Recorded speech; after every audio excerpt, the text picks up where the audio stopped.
आज के वीडियो में क्षय रोग अथवा टीबी के बारे में संपूर्ण जानकारी आपको समझाएंगे। तो पूरी जानकारी के लिए मेरा पूरा वीडियो लास्ट तक देखिए और यदि अभी तक हमारे चैनल को सब्सक्राइब ना किया हो तो सब्सक्राइब जरूर कर लीजिए। चलिए शुरू करते हैं। तो क्षय रोग अथवा टीबी को याक्षमा या तपेदिक के नाम से भी जाना जाता है। याक्षमा या तपेदिक भी कहा जाता है और इसे अंग्रेजी में ट्यूबरकुलोसिस कहा जाता है। ट्यूबरकुलोसिस यह जीवाणुओं के द्वारा होने वाला रोग है। जो टीबी है या ट्यूबरकुलोसिस है या तपेदिक है, ये जीवाणु अथवा बैक्टीरिया के द्वारा होता है, यानी कि बैक्टीरियल डिसीज होती है। और किस बैक्टीरिया से होता है? तो माइकोबैक्टीरियम ट्यूबरकुलोसिस नामक जीवाणु के द्वारा होता है। माइकोबैक्टीरियम ट्यूबरकुलोसिस नामक जीवाणु से होता है। यह जीवाणु मुख्य रूप से फेफड़ों को संक्रमित करता है, यानी मेनली कहाँ पर इन्फेक्शन करता है? फेफड़ों या लंग्स को इन्फेक्टेड करता है। और आपको बता दें, संक्रमण के लगभग 3 महीने बाद ही तेज प्रचंड खांसी आने लगती है। वक्ष पीड़ा यानी सीने में दर्द होता है। उच्च ज्वर यानी तेज बुखार आता है। तो तेज खांसी आएगी, सीने में खूब सारी पीड़ा होगी, दर्द होगा और तेज बुखार आता है। और खांसी के साथ भूरा भूरा सा बलगम भी आने लगता है, जिसमें उपस्थित जीवाणु अन्य लोगों को भी संक्रमित करते हैं। और कैसे संक्रमित करते हैं?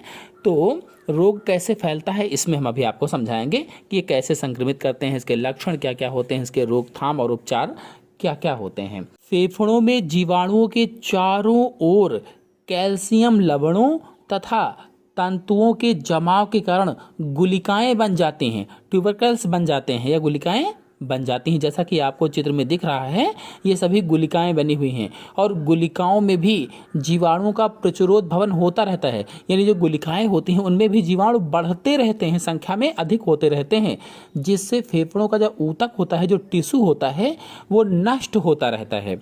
और गुलिकाओं के फट जाने से जीवाणु अस्थि मज्जा में यानी बोन मैरो में, वृक्कों यानी किडनी में आदि को भी संक्रमित करना शुरू कर देते हैं।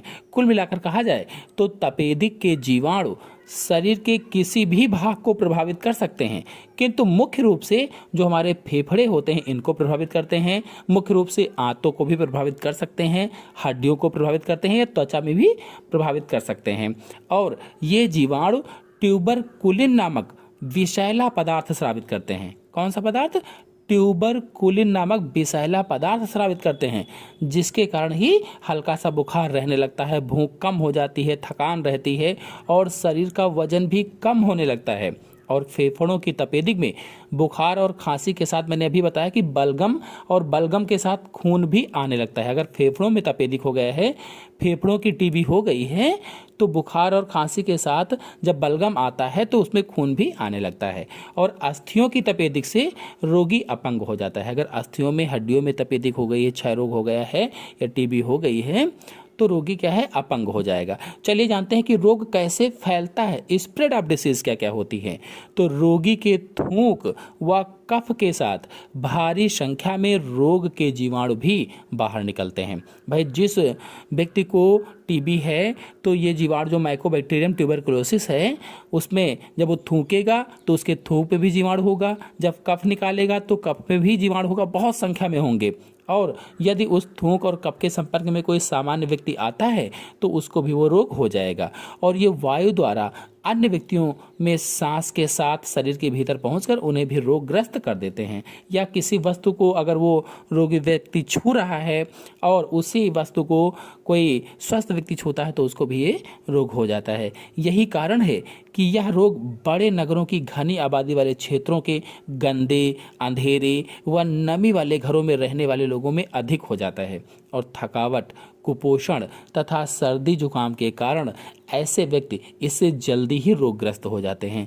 जिनको थकावट आती है, कुपोषण से ग्रसित होते हैं, जिनको सर्दी जुकाम अधिक होता है, ऐसे व्यक्ति को ये रोग जल्दी हो जाता है।